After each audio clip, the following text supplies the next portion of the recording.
So, Chris, Yeah. I got a question for you. No way. So, in preparing to go to a funeral or a visitation, how do people prepare for that? Do you know? I don't know. And I wish I had known. It probably might have made things easier for me that day. But Right? the good news is tonight we're going to talk to somebody who can help us figure that out.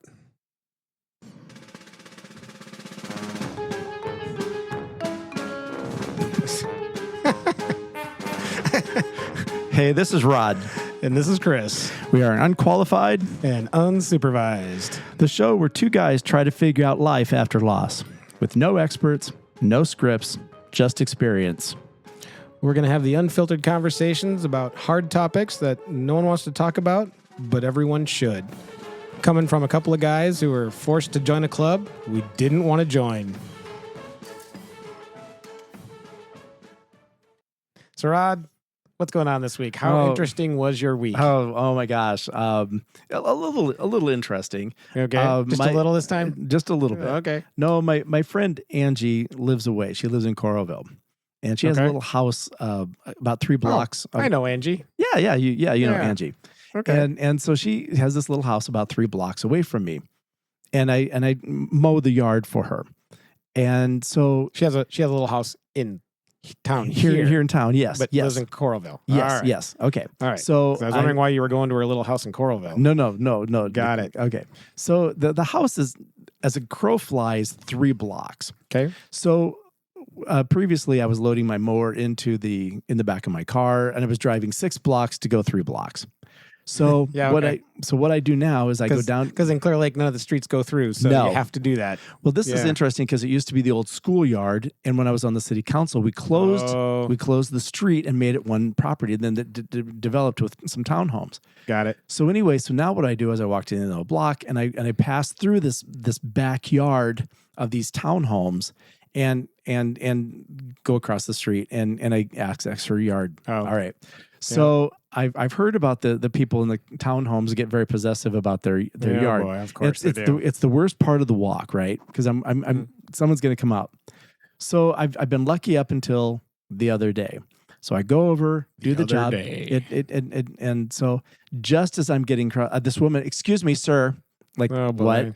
Why are you trespassing on our yard? I said, well, Karen. I said, my friend lives over lives over there, and I mow her yard. And I said, I'm really not trespassing. I said, because there's an easement over there. There's where all the utilities are. That's a public easement. It's a right of way. And you would know, being on the city council. Well, she doesn't know that I was on the city council. Yep. And she doesn't know my history with that property. Anyway, she kind of went, well, you're trespassing. And I said, well, I'm really not trespassing. And I wanted to get into it like, ma'am, every 2 weeks, I just pass through your yard. I'm not hurting anything. I'm not being destructive. No big deal. It just makes me so I don't have to go 6 blocks, load my mower in to my car and drive the 6 blocks. So anyway, she kept asking me, and I just thought, you know what? I'm not going to listen to this. So I start walking away, and just as I'm walking away, and she goes, and you are half naked. Oh, I hear her. Well, okay, ma'am. It's July.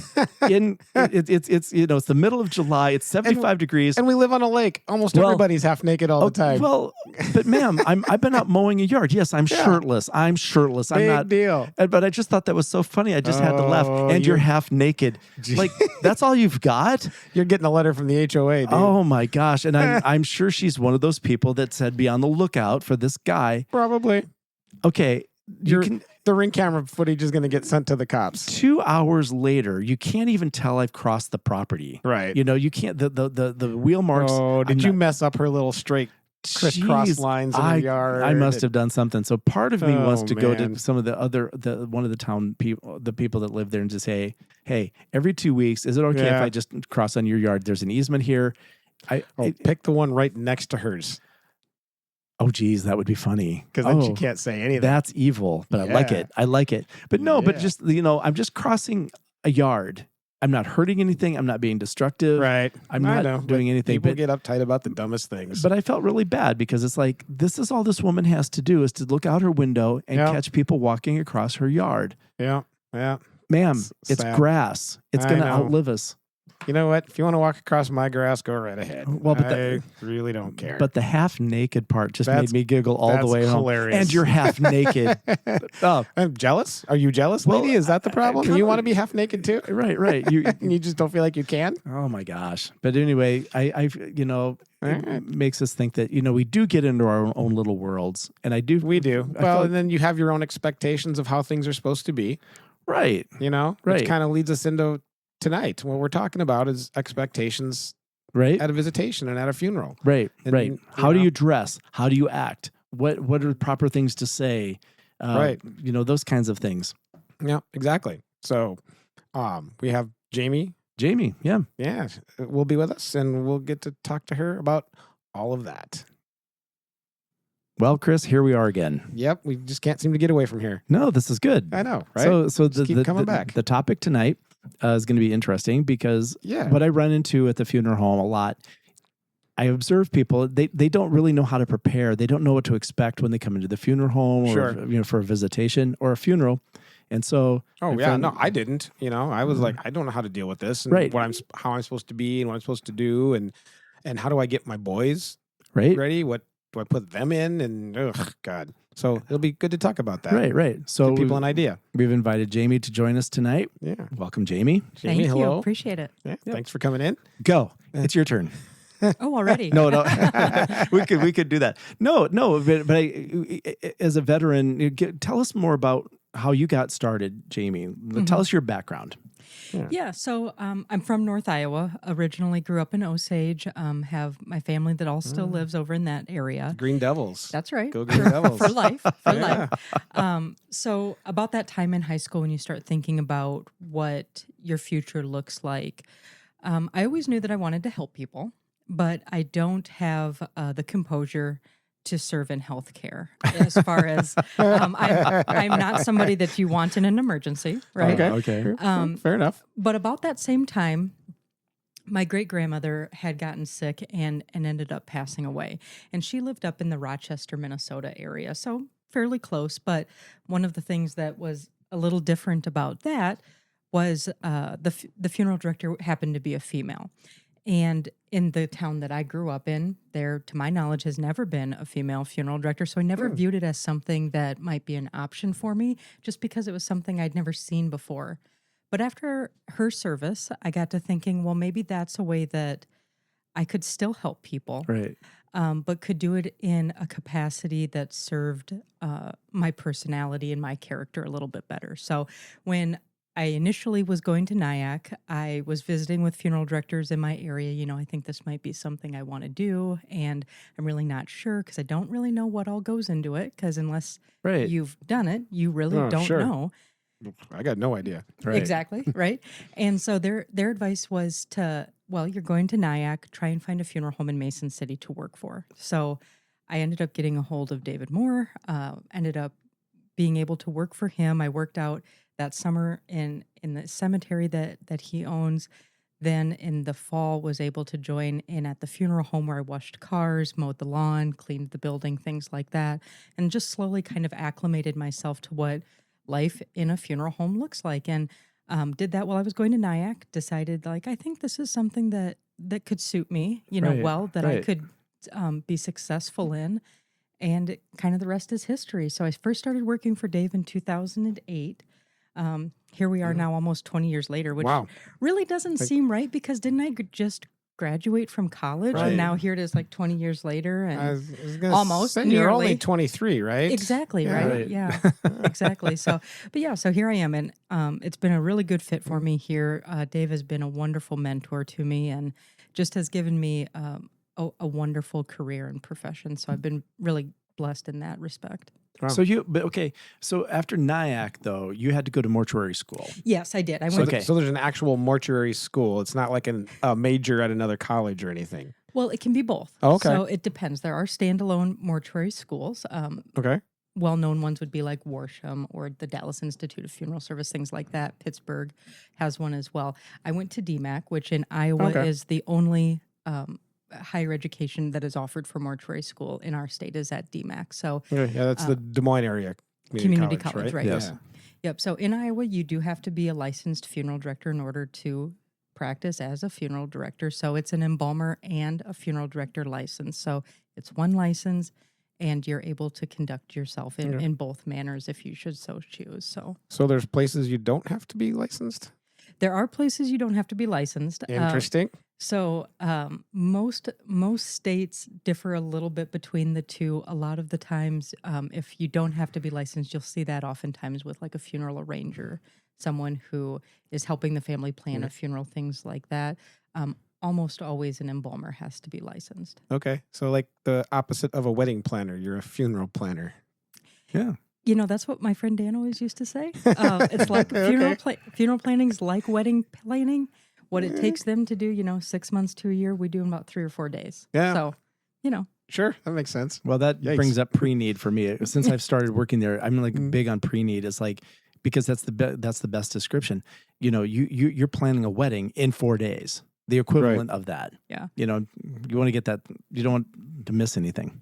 Well, and the thing is, over the years, it has changed a bit in the fact that it was very traditional when I started that, yes, it was 4 days from the time someone died to their visitation and then their funeral. Now it's very different, with folks being a little more spread out throughout the country or even the world with different schedules that people keep, and as busy as everybody is in their personal lives, a lot of the times now we're able to kind of take that into consideration and give families a little more flexibility when they're planning for services. But is that because of cremation? Are people using more cremation services, do you think? Because of that distance? I think cremation has certainly gained popularity, so to speak, in that time. But there are still lots of families that have traditional funerals that delay them for various reasons too.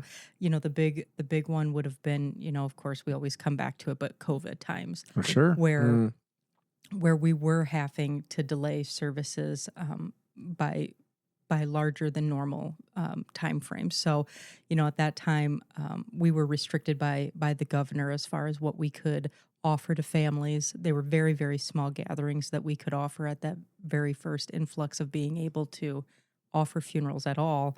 It was limited to like 10 or fewer people. Right. Wow. And for so many families, that wasn't even feasible. That might not even be the children and their spouses, Right. let alone grandchildren or extended family or any friends. So we Yikes. at that time, we saw a lot of delay in services, but predominantly now it's just mostly because folks are busy and they have certain things that can't be adjusted or moved around, or we want to accommodate a family member or a friend who needs a little more time to get here. And so that's certainly much more common than it was in years past. So post-COVID, Right. what when people come to their special person passes away, and the funeral home kicks in, we go through all our services. We can go get the person, everything's prepared. What should people expect when they come for a visitation, or how do they prepare for this event? Well, And how do you prepare them? Well, I think a lot of it depends on what's important to the family and where they see value. Right. For some families, there's going to be a religious aspect of it that's important that we observe and follow. Right. For other families, it's going to be more of a social thing where we want to have the opportunity to visit with folks and to see them and, to reconnect with people that we might not have seen for a while. So what I found is a lot of families really do benefit from that visitation time. That's where they're going to see most of their friends. It's like a reunion. It can Many certainly times. be. Yeah, certainly can be. I've been to family funerals and saw people that I hadn't seen in years. Mm-hmm. Right. Yeah. But that's what I'm So- saying. There's an aspect. But I'm going to jump ahead of it. I helped you a week ago with one, and the young men, the classmates of the young man that passed away, they were all out in the area, and they were reliving high school and all that. So they were having their own mini class reunion Sure. during this visitation. So those things happen, Sure. and that. Oh yeah, and especially for folks who are young adults, they're in the workforce, they're at college, they're starting their families, and Right. you don't have that time to connect like you might have in years past. So it gives folks a good opportunity to reconnect, to see one another. One of the things that I found is after COVID, we do see a lot more folks who join us for visitations rather than funeral services. Folks are always welcome to both, of course, but the services tend to be a little more family, where the visitations we see more friends that come and join us. Oh, Interesting. Yeah. I guess that stands to reason. But also, people aren't they making that choice of, oh, I can only go to one, so I'm going to the visitation versus the service. I think a lot of the times, yes. The visitation gives you more opportunity to actually visit, right, with people, but the service is a little more formal usually, but also takes more time. Do you have 40 minutes to stay and be with a family? I think most folks would like to, but that's not always something that works for their schedules, especially work schedules. Yeah, I mean, at the visitation, it's however long you want to be there. Yeah, and a lot of folks, Whatever, pop how in much after time you work. have. Yeah, they stop in after work. They visit. They're able to see the folks that they want to see, and then they can go home and continue their evening with their family, have dinner, get ready for the next day, so on and so forth. Okay, so as a person that helps, I sit and observe people and how they come in, and I think things have changed a lot since I was younger, and how people dress and how they come into a visitation. I've seen women come in flip-flops and boyfriend shorts with their phone hanging out the back pocket and a tank top. What's a boyfriend short? They're cut up really close. Gotcha. The ones that look like you can still see the pocket hanging out the front. Yeah. The jean shorts that are cut off and you can see the pocket hanging down the front. Yeah, the Daisy Duke kind of things. Yeah. And that's always struck me as kind of like disrespectful. It's like, wait a minute, this is someone's death. This is their life. And it just seems disrespectful. Like, could you not maybe dress better? I mean, you've seen a lot of things come through.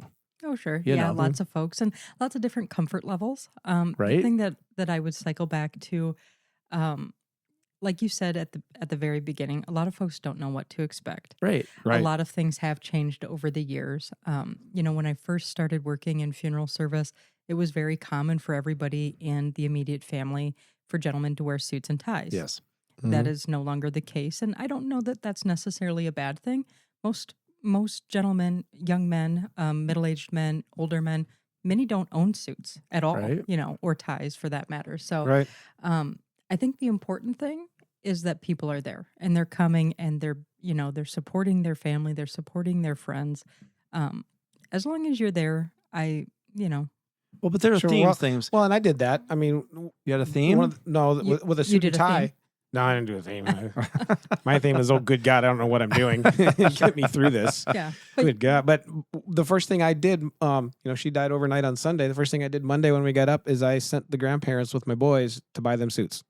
Right. For the visitation because it's a very traditional thing. Well, yeah, and my folks and her folks, very traditional people, and they wanted things very traditional, and Janice wasn't, and I wasn't, but I'm like, well, I gotta be at least trying to act like it. So they had to get suits. Well, I kind of look at it this way, like, like when my father passed away, all the men showed up in suits, suit, tie, and everything, and it was unspoken that this was just the natural thing. And I think my thought when I see people come in and they're dressed a certain way, and they're modeling for their children. So what's the next generation going to be? Because like the moms and dads aren't wearing suits and all these, like they're not dressing up. So what's the modeling for the next? Well, and I hadn't been to a family funeral in a long time, and we all wore suits when we went to family funerals. That's just what we had. That's what they made me. My mom and dad made me do. So that's what I made my boys do. Right. I'm not so sure I needed to do that. I probably should have let them be more comfortable. Well, were they uncomfortable? Yeah, I think so. They didn't like wearing a suit and tie. Oh, okay. No, they didn't want to.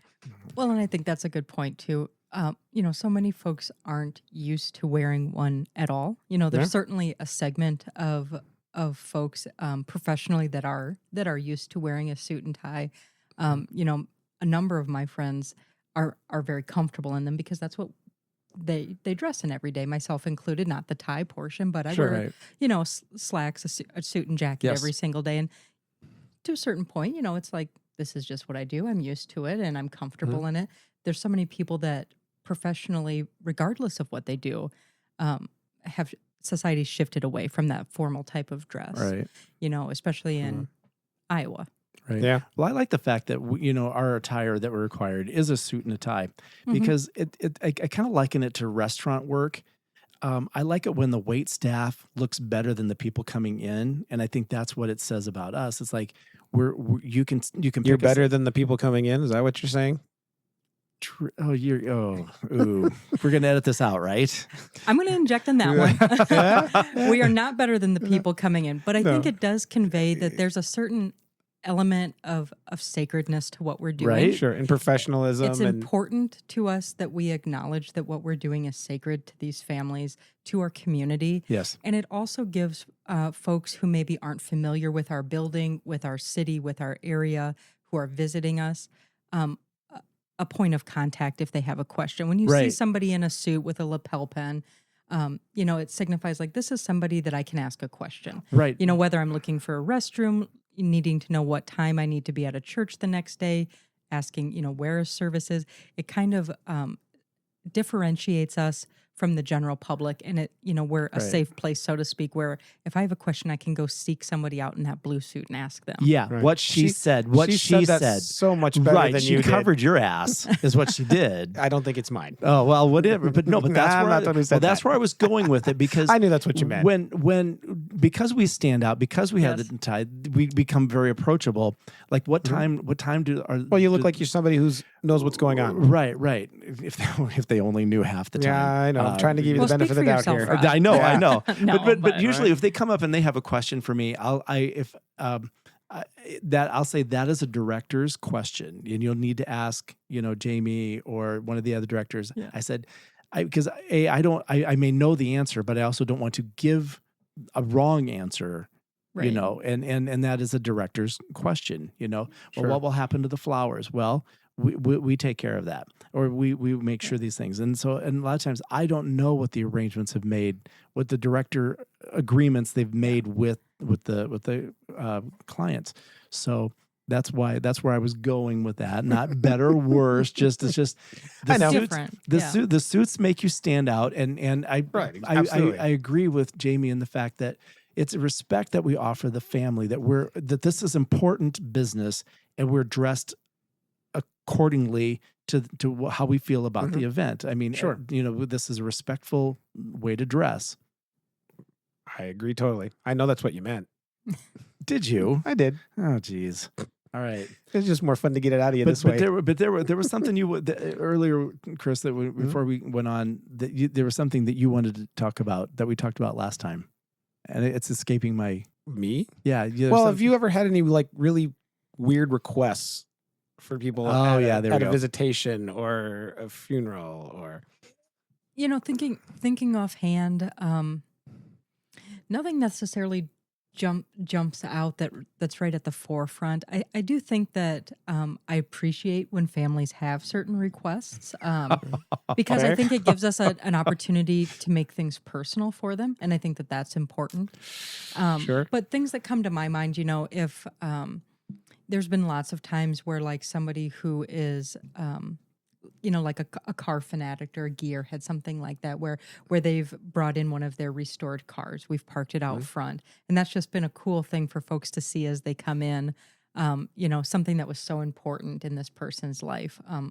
In that same kind of vein, so to speak, motorcyclists, people who we've had motorcycles in the chapel. Yeah. And the hand built snowmobile that was outside, that one was interesting because everybody flooded outside. They started this thing and everybody's videotaping it because he had made the person had made, built this thing. So, but you don't have too many unusual requests. So you ever had anything you had to absolutely say no to or guide in a direction? Probably, but nothing comes to the forefront of my mind. What I will say is a lot of the times folks ask me about their pets, who play such a important role in our lives. Sure. Like can I bring my dog in to say goodbye? And it's like, of course you can. Yeah, sure, of course you can. I think that animals, they have their own intuition, and they know when something's not right between us.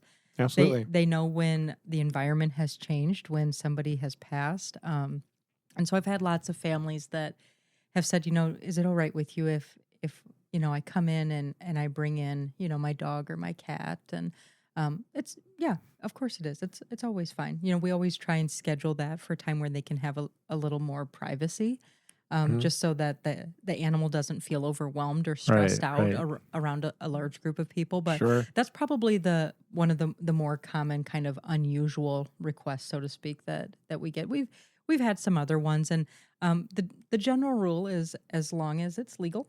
And as long as it's safe, we'll try and make it happen. Okay, let's put an emphasis on as long as it's legal. I like that. And as long as it's safe, we will try and accommodate it. Well, so then I would say, if I were to come and ask you, I want to be embalmed sitting up in the casket with my hand out and a tapper in it, so that my families and friends can draw their last beer off me as they come by. That's something that we can sure talk about.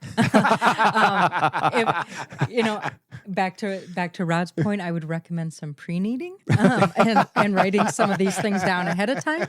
Well, I'm just getting a visual of Chris sitting up in his casket with a tapper and people coming up with red Dixie cups or whatever, red Solo cups, and getting that. But how do you make it move? Well, they would pull the tap.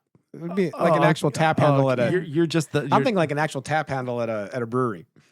They could actually pull it.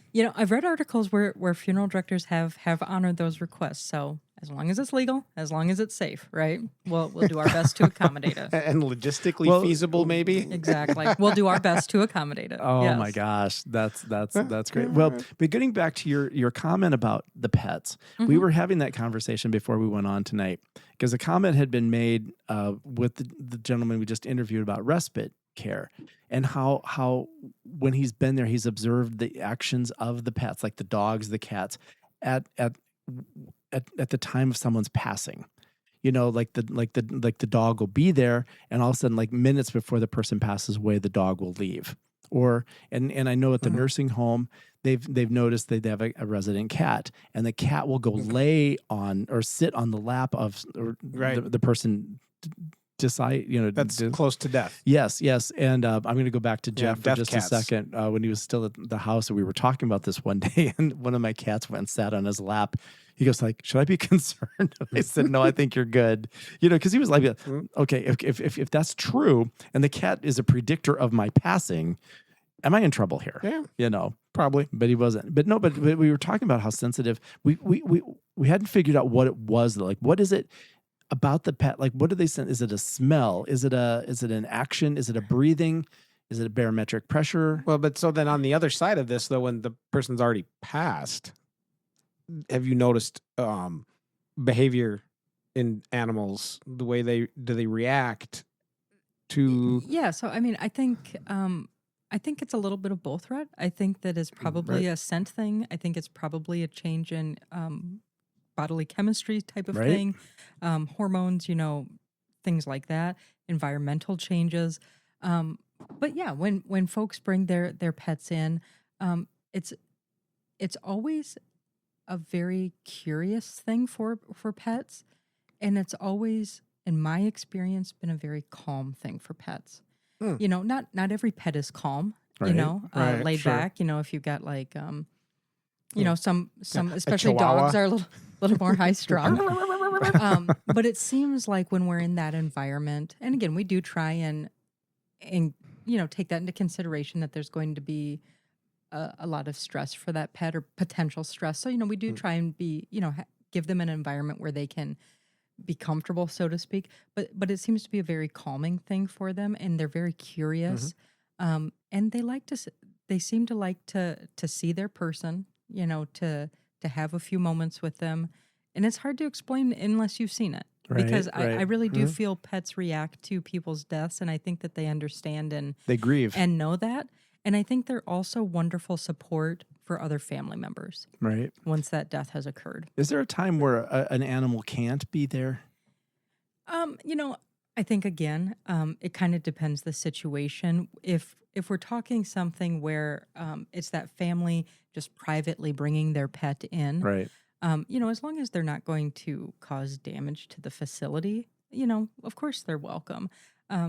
Sometimes, is there a time that a pet can't be brought in?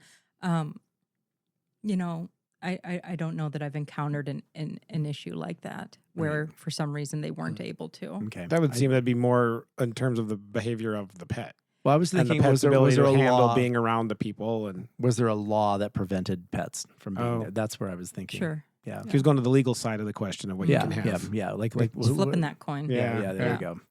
Yeah, and certainly I would say to be at a visitation, the animal would need to be properly vaccinated and things like that. But that's something that Sure. would be expected anytime you bring your pet into public. Anywhere. Yeah. Yeah. So what other things? What other things? Like how else could people prepare for a visitation? Like we've talked maybe about dress. I mean, what are other ways that they can prepare emotionally, physically? Yeah, well, I think a lot of the times, when we're sitting down with a family and we're having this conversation, we're discussing how we can help them plan a service, plan a visitation to honor their loved one. The funeral director is going through a lot of these things with them already. We're already discussing flowers. Yes. We're already discussing food and drink, having items like that available at the visitation. But a lot of folks, that's still a very traditional thing where they like to bring cookies, or they like to bring bars or meat and cheese tray, something like that. That's always appreciated by family members. Right. Our facilities all have an area where families can have food and drink during the visitation that's outside of the immediate chapel. Sometimes that can just be a nice little break if things are maybe emotionally overwhelming or exhausting. Because I Right. think both of those things happen. Because not everybody's an yeah. extrovert, and I have found that sometimes people need. It's like I've told people, I said, if you need to get away, I mean, like really get away.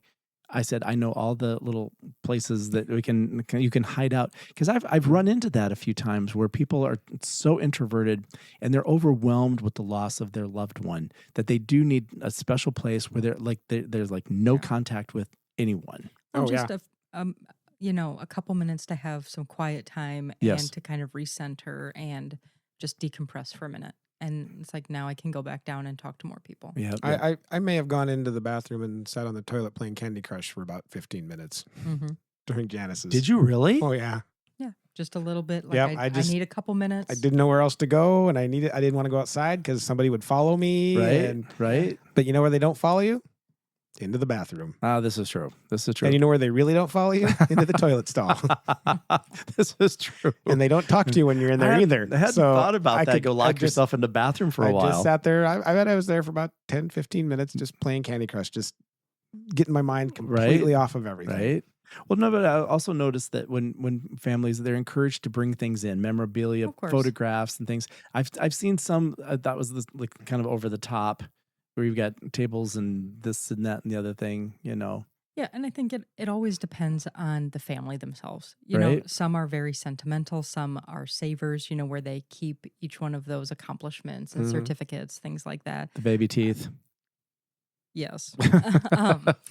Have you seen that? Somebody brought Well, baby no, teeth I was in? just thinking I've got Barry's baby teeth up in the cupboard just in case. Oh, you're one of those. Just in case. Just in case. Yeah. Yeah. Just in case he needs to use them again. In case something happens. Here, by the way, here's Dental records is what Dental, you're saying. yeah. Oh, well, that's a Yeah. happy, fun thought. Almost every family that we plan a visitation for, does do like a DVD tribute, something Yes. like that, where we put Yep. those, and that's something that we help with. That's not anything that's placed on their shoulders to do. So all they do, they either bring in the pictures for us, or they upload them onto a link that we send them, and we take care of the rest. So the nice thing about that is it can be very older photos from many, many years ago. It can be photos that were, snapped the day before, so Sure. we put all of that together. And then, again, in all of our facilities that we have, there's that opportunity to play them throughout the visitation chapel, as well as usually the foyer as well. And, so if folks are waiting in line, if they're just visiting casually, there's lots of different vantage points to see those. And, it sparks conversation and, Sure. lots of laughs shared over a candid picture or two over the years. And then we place that tribute on a flash drive so the family can have it and keep it and can share it with others, or can do with it as they please. So, Sure. Yeah, I made one for Did Janice. you make it? Yeah, I've got my own movie editor, and I made my own. Oh, okay. And See, showed it while I was there. We and used all her own music that she liked. I used stuff off of her iPod and right? Exactly. Just oh, that's neat. Things that would be a good tribute to her, that would fit her personality and help honor her. Well, I think I did it both ways, because I think you did one for us, but then I did a separate one, working with Barry and another friend. Sure. We had uploaded about 80 photographs, and I knew that when I heard the Celine Dion song, I knew even when Jeff was alive and he was well, I just thought this is what I wanted to do. And there were photographs in there that no one else had seen. So it was a great surprise. What I find very curious about all of that, Jeff's daughters, because it was a surprise to everybody, but his daughters have never ever asked me about that video, like where it came from. I think they just assumed that it was just part of what the funeral home did, Probably. But they've never asked me, because the photographs, I have all those photographs, and it's like they weren't curious about it at all, which kind of struck me. But anyway, those are kind of neat things, knowing that you can do those kinds of things and have a nice tribute to your loved one, Yeah, absolutely. And people always have the option, like you were saying, Chris, or even, Rod, you as well. You always have the option to create your own as well. For many people, it's just not something that they're familiar, comfortable with. Sure. So we offer it, but you can always bring your own in as well. So whether that's on a flash drive or you send us a Google Drive link, we're not required to put it together for you. So if that's something where, it's a meaningful way for you to it was very put it cathartic together. for me. Absolutely. And looking through those pictures, just kind of one-on-one by yourself, absolutely. That's exactly what I did. I got my little home office down here and I spent 3 days. Oh, wow. See, if I couldn't have done it. I picked the photographs, and Tony had downloaded them. So he had them. So between Barry and Tony, they did the stuff, and they nailed it. They took my idea and nailed it. I mean, it was absolutely. Now, could we have wiped all that out and started with old new photographs and done them again? Yes. I mean, but I think I captured Jeff's life, his parents, his siblings, his children, our life together, and the grandkids, everybody. I think everybody got covered, which is kind of neat. So yeah, I did the same thing, and I was able to put my own captions in. I was able to sync the music with the certain kinds of pictures, and make it more personal, because I knew. But also, so how did that help you? It was just working through memories. Right. But how did did it help you emotionally? It kept me busy during that week. Right. And not just sitting around doing nothing for periods of time, which would have been awful. Well, I just figured that's cathartic in some ways. It's like, you could put your energy into it. And so. Yeah, absolutely. So I was going to ask, in terms of getting prepared, how would you talk to people about preparing their young children? Yeah, I mean, I think it's a very real conversation, and it's a very real question. I think it's a personal thing, based on each family and their parenting style, and what they're comfortable sharing with their kids. And what I say, what they're comfortable with, it depends the child's age, of course, and their level of understanding. There's a lot of folks who prefer to say, well, grandma, grandpa's they're just sleeping, they're resting. There's a lot of other folks who take the opportunity to say, grandpa has died, and we're going to go and have a visitation and a funeral. This is what we do when folks die. This is how we honor them and remember them. I don't know that there's a right or a wrong. I think it depends on each family. There's families sometimes who prefer to not bring their children to visitations and funerals. So again, I think it's a really personal decision. I don't think death is necessarily something to shield young people from. Sure. But I think it has to feel right for your family. And, not being a parent, I guess I'm going to err on the side of nobody knows their child better than their parent. Sure. Right. Sure. Well, I think I found that kids that I've run into, they do really well with information. Like, do you know what's happening? Because no one has explained anything. And they have questions. And, right. Children are naturally curious. And, again, always, able to have a conversation with them. But I never want to overstep either onto the parents. Sure. So I always kind of, look to mom and dad for some guidance as far as what they're comfortable with, Sure. and go from there. Yeah. There's lots of excellent books for kids of all different ages that do a very good job explaining death. And explaining it in a way that's appropriate for that age of child. So, Sure. and we have a lot of those resources that we're happy to share with families. We have a lot of those books at the funeral home. And so, if a family asks us or has questions about that, it's always something where it's like, well, here, take this home, read it to your child, to your children, Right. and talk about it. And then that way, when you come to the visitation in a couple of days, they have an idea of what to maybe expect, Right. and go from there. Right. Sure. And there'll be other questions when they're here, and that's okay too. Right. Well, and I think that's the most fear generally comes from the unknown, Of course. and a young child being at a funeral, not knowing why everybody's crying.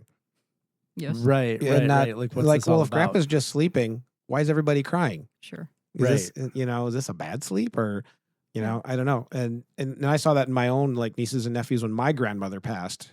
She was 95 or 6, I think. And when she passed, there was a lot of confusion in the great grandchildren, seeing all these people crying and not really understanding why. And then I remember when we had our last family moment with Grandma, just before going out to the funeral, my sister's daughter was walking past the casket and looked up and said, "Why has Grandma got the same dress on she had last night?" Oh, Because she had been at the visitation and saw her at the visitations. right. And then this was our last moment for the funeral, and Grandma's in the same dress. But she'd been told Grandma was sleeping. Exactly. So if she was sleeping, why is she now in the same dress? Why didn't she change clothes? Yeah. Yeah. No, Yeah. I'm also reminded. But then everybody just laughed. Nobody picked up, I think, on that's how she was probably actually feeling. And everybody thought it was hilarious and joking. It was pretty funny, but right.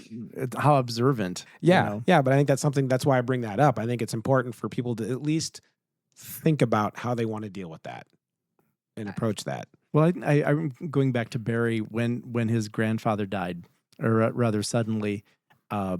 He was torqued. He was 6 years old, and they went down and made the arrangements, and they picked out a casket for Grandpa.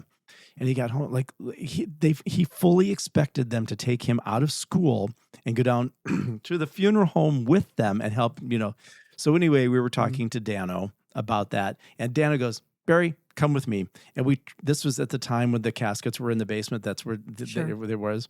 And anyway, we trucked downstairs, and Dano gave him the tour of the caskets. We were talking, well, this one's for kids, and Barry with this. He goes, well, I really like this one. I like this one. So that was Barry's education about like preparing him. Well, and in fairness to Barry, he probably would have been a really good guiding hand for picking something else. Well, He's Probably. Well, there were some other things too. I think along the way, I think we did our share of helping him to understand what these things were, because I would get called to go do hair and whatever. Sure. And I remember the one girl in particular. She was maybe a freshman or sophomore in college, and her cancer reappeared and she passed away. And like, Dad, I said, Barry, you want to come with me?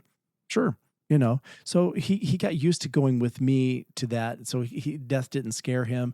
And Dana was always right there to answer all the questions. And that made a big difference. So in preparing for these passings, we were fortunate in that way, because we had the funeral director is a great guide in helping kids to understand what's going on. And you're a resource. So you do find yourself doing that, right? of course. Walking the kids through it. Yeah. But you don't take them down to the casket room or do anything like that. If they ask, I would. It's not something that, it's not an off limits thing, but it's not something, that I'm necessarily going to lead with. Oh, well, Dano knew his audience. Well, Dano was one of a kind. Yes, this is true. This is true. And he's a remarkable person, and he's a remarkable funeral director. Yes. So, but he read the room that day. Come on, Barry, let's go. Yeah. And we trucked downstairs. And Barry, I mean, I don't know how long we were down there. We were down there a bit. Yeah. But Barry was like, well, there's a lot to see down there. there was, and the caskets, and this one, the colored. He goes, well, I think Grandma would like this one, or I was like, okay. Yeah. So it was. He was probably right. She probably did. I wasn't there. You take his suggestion, Rod? The one that Barry picked out? No. I wasn't there. Oh. That was after the divorce. Oh. Yeah. So, I missed out on that one. All righty then. Yes. One of the other questions I had too about the expectations and preparation is, how do you act or how do you deal with like the receiving line and how are you supposed to be and all of that?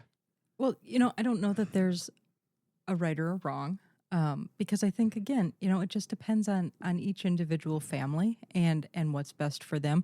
Now, we do see a lot of families that do tend to do the receiving lines because there's just so many people that all are there to talk to the same 3 or 4 people. Right. So naturally a line forms. That's just how it is. You think of graduation parties and anniversary parties, things like that. When we're all looking to visit with that same small group of people, that's just kind of how it is in society. So, we have a lot of families that do that. We also have just as many who say, we don't want that. We want people to be able to come and go. And if they only want to see my brother, I don't want them to have to wait in line and, say hi to all of us that they might not know. Sure. And so on and so forth. So, I say that this is what I tell families. The building is yours. It's yours to use tonight, however you are comfortable. If you want to spread out, let's spread out. If we want to move some furniture around, that's fine. If we all want to be together because we feel stronger together, emotionally speaking, then that's fine too. Right. Sure. The only rule is don't stand right at the door. So people can get in and out. Right, Yes. right. Yes. Sure. Because sometimes they do get caught at the door. Yeah. Yeah, and then it gets very congested. Yes. Yeah. Yes. Well, So- especially if the line goes out the door, Yes. but like it did for us. But Chris, you handled that differently. I did handle that differently because I'm not a traditionalist, even though my parents and her parents were very Sure. traditional. We started there. I lasted 5 minutes. I'm like, I can't stand here and do this. Yeah. I can't just stand this is not here gonna work. and wait. and have everybody come by and hug me and crying. And so I stepped away. Now that might have been when I first went to the toilet Candy to Crush. sit and play candy for a few minutes. And when I Right. came back out, what I did is I walked out and I heard a group laughing. And I walked over to them and I talked to them for a minute. Yep. And when I heard somebody else laugh, I walked over there and I walked to that group and I spent the whole night moving between groups. And I know my mom and her mom were getting mad at me because they were up there greeting everybody. And You looked flaky because you were I did. floating all over the place. oh yeah. That's not how you're supposed to be. You're supposed to be. We're from Iowa. We're But that's, stoic. but that's what we're talking about. The expectation. Their expectation was you stand in this line. That was theirs, and I tried. And I gave I it think that gave you probably an opportunity, though, to hear stories that you might not have heard. Oh, absolutely, I otherwise, did. To share, reminisce and laugh about those experiences. Oh, that yeah. you wouldn't have heard if you were standing in the line, so to speak. Absolutely. So that's what when I say there's not a right or wrong. It's like we all just have to do what feels the best for us, and it's Absolutely. different for all of us. Right. And, Yeah. Right. and Absolutely. I agree with you. If you move around, if you're more casual, personally, that's where I would be comfortable as well. Well, it was- but we're each a little bit different. And, Sure. you Well, know. and I had discussion. I had more deep conversation with people that I didn't really know that knew her. So I got to meet people that knew her Right. Those stories. than I would have standing in that line watching them go by. Yeah. Hi, Right. sorry for your loss. Thank you. Okay, see you later. And that So would have been it. How did your boys handle the visitation part? They basically did what I did, and They went to the bathroom, played Candy Crush. well, they might have. Oh. Actually, I don't know.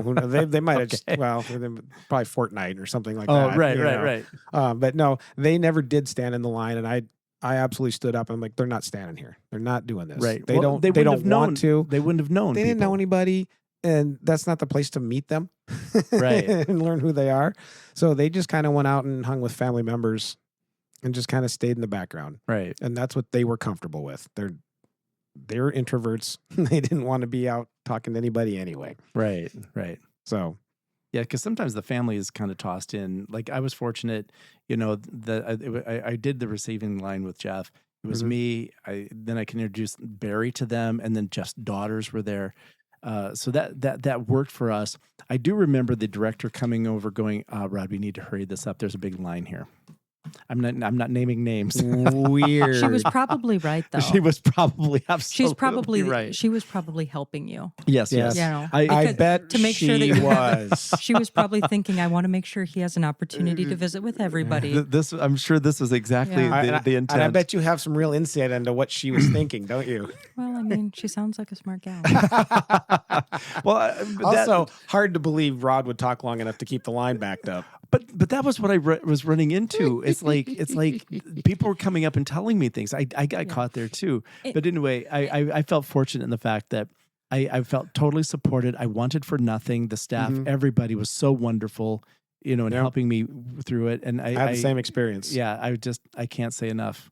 Me Wonderful. either. I cannot either. Yeah. And I mean, it is important that you have that time to connect with folks, but it's also important that you give everybody an opportunity to visit. And, that's part of my job as the funeral director to mind the time for you, to be cognizant of what your needs are going to be, to anticipate things that you'll need throughout the night and have them before you even know to ask. Yep. Anticipating is a huge advantage there. I mean, like looking through a group and like, oh, do they need more water? And have the water there before they ask for it or before they need it. That's huge. And I felt that was exactly what happened. My experience with Jeff and everything.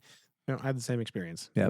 It was wonderful. I never would have gotten through it if we hadn't, because we were there too. I don't know. Okay. Why are you looking at me funny? Well, I don't know. How's our time? I know I'm funny looking, but you don't have to look at me that way. How's our time? So, we're just about running out of time. Oh, okay. Okay. So with that, Jamie, what are some final thoughts? Well, overall, yes. I would say a couple of things come to mind. Have conversations with your family members, right? If they're open to writing some thoughts down, it doesn't even have to be something that's formal. Almost everybody that knows me, will understand. I've always got little guides and little pamphlets that you can take home. So it's not even something that has to be a sit down thing, but it's like, here, take this home. When you have some quiet time, just write a few things down. Yep. Share with your family what's important to you. Okay. The other thing that I would say to folks is find a funeral director that you're comfortable with, that you can connect well with, that answers your questions, make sure that you're heard, and make sure that they're serving your family in the way that you want and need. Right. It should be something where they are there to help you. And that's all we're there for, is to just be as helpful to folks as we can. So I always think those are kind of the main important things. If you're comfortable sharing with your family some of your ideas and wants and, desires, write them down. Doesn't have to be formal with the funeral home, although that always helps. Yes. Lots of folks say to me like, well, I'd like to pre-plan, but financially right now, that's just not an option for me. And that's okay. Right. Just let's talk together some afternoon, stop by, we'll have a cup of coffee, we'll just write some thoughts down. Yep. And get something on paper. Exactly. Yeah. And, we're just going to visit. That's the Dano coming out at me. But yeah, and, just work with a funeral director that you're comfortable with, that listens to your needs, and just know that they're going to help take care of everything. Yeah. See, I was really fortunate. My funeral director was also a friend and anticipated my needs and I wanted for nothing. And that's part of the beauty of a smaller town. We have that opportunity to make those personal connections with folks. And oftentimes it's before we ever even enter the funeral home together. Exactly. Yep. So perfect. Excellent. Well, Jamie, thank you. Yeah, this was perfect. Yep. Another great one. I bet we didn't cover it all though. Probably not. There's more. You're probably going to have her come back and continue this I discussion. think so. Yeah. Absolutely. Rod usually invites everybody back for continued discussion. But there's a lot to talk about here, and it's important. It is. Yes. So, absolutely. Thank you, Jamie. So, Jamie, thank you very much. No, my privilege. Thanks, fellas, for having me. Well, Rod, another good interview. That was great. There was a lot of good information there. Yeah, she's really interesting to talk to, and she knows what she's doing, obviously. I've sensed a theme tonight with the people that we've interviewed about the pets. Oh, yeah. And how important, the animals are and bringing them in and the comfort, and how pets are intuitive. to what's going on, which is interesting. Right. Well, and to that end, with pets, I mean, I've never seen a pet at a funeral, but I really felt like the overall vibe is expect whatever it is that the family wants. Right. There's not an expectation. There's not an expectation how you dress, how you act, what you bring, what you do, as long as it's safe and legal. Right. And it's respectful towards the family. Right. Right. We're the what'd you call them? Boyfriend shorts? The boyfriend shorts. They're if that's what the family wears, but if not, then don't, Right. And I guess if you go to a funeral or a visitation and you're offended by how things are going, maybe just be a little open-minded and think, okay, this is what the family wants. Well, this is their worst day. Let them have their day. Well, this is something I've had to work on with my own self because I have some preconceived notions of how people should dress when they go to a visitation about what respect looks like. Yep. For me, respect is nice slacks or ladies wearing skirts and dressing up, and not boyfriend shorts and tank tops and right. stuff. But that also being said, there are themes. There was one where the gentleman he built snowmobiles. And I didn't know this, but through the years they had T-shirts, and so everybody was showing up with their blue jeans and T-shirts, and for the snowmobiles, right. That makes total sense. So and they'll say, "Oh, hey, wear your Packers, wear your green." Right. There was one that Jamie and I worked at. It was John Deere. The casket. Well, I'm sure that John Deere or IH International is probably very popular now. Well, this one was John Deere be more popular, but the casket was John Deere green. Yeah. He had John Deere clothes on. People were encouraged to wear their John Deere, whatever. And that particular one, he was taken out to the cemetery on a hay rack, pulled by his John Deere tractor that he'd restored. So there are these themes, and I get it. I guess just personally. My level of respect, I want to look nice. Yeah, I do too. That's why I got the boy suits. Yeah. But I didn't necessarily have to. Right. So, but I guess just in general, the expectation is think of the family. Yes. And the loved one that you're going there to honor. Yes. As long as you keep that in mind, you're probably okay in whatever you do, say, or wear. Yes. So, absolutely. Awesome. Well, let us know. Go to Chris at forwardwellness4caregivers.com. Send us a message and let us know what you want your funerals to be like. I want to be sitting up with a tapper of beer in my hand. I totally want that, but I probably won't get it. But who knows? I won't know. I may or may not be there. Yeah, right. Yeah, you will be. Well, you're never gonna die. Something like that. Yeah, but anyway, go there. Keep sending us your messages, and don't miss us next week.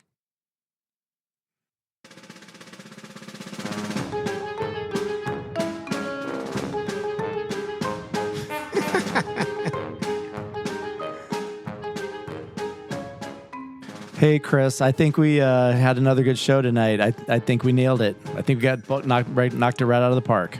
Yeah, Rod, this is our circus and we are our monkeys. This is so true. I'm really looking forward to the next show. I don't know what we're going to talk about. I am too, and I thought you were figuring that out, so I guess maybe I'll help you with that. Let's talk about that. Absolutely. But I'm really looking forward to whatever we talk about. It will be hopefully it'll be helpful. And it'll be fun. It will be fun. So yes, as fun as grief can be. Exactly. So do not miss next week. No.